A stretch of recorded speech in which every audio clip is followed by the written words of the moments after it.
रिश्ते music project presented by Sandhya Entertainment. Music director Nitish Raj.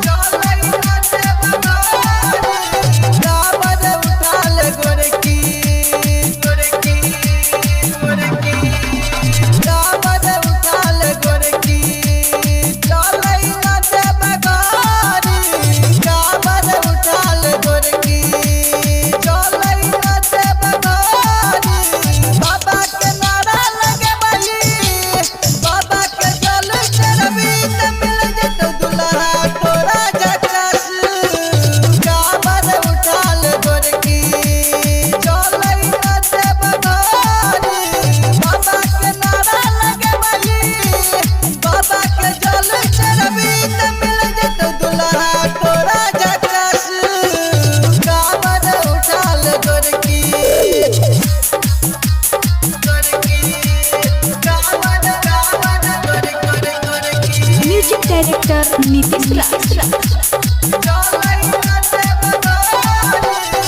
बाबा के भक्ति में कई बड़ी पावर रखिए नहीं कहीं है गई काबर रखिए नहीं कहीं है गई काबर बाबा के भक्ति में कई बड़ी पावर रखिए नहीं कहीं है गई काबर मन में बाबा न लागल आस के भोला बाबा नहीं करतो निराश के कबल कहै छियो मानी ले बात के जल्दी से चले न भेजू दुआर गे काबर उठाल गोरकी चले न दे बगारी बाबा के नारा लगे वही बाबा के जल चढ़बी त मिल जत दुल्हा तोरा जकास काबर उठाल गोरकी। अभी सुन रहे हैं संध्या एंटरटेनमेंट की शानदार प्रस्तुति। म्यूजिक डायरेक्टर नीतीश राज। बाबा के बूटी में छै बड़ी दम गे रैया में चलिए नहीं केकरो से कम गे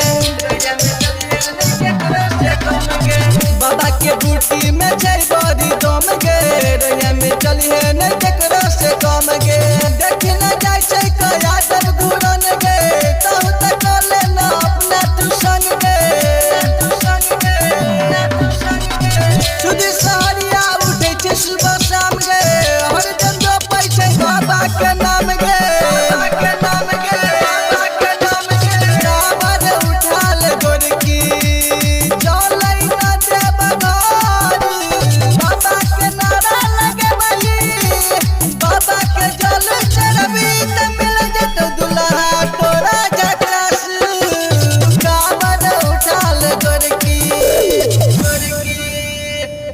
यदि आप चाहते हैं संध्या एंटरटेनमेंट के सभी ऑडियो वीडियो देखें तो चैनल को सब्सक्राइब जरूर करें और बेल आइकन को दबाना ना भूलें।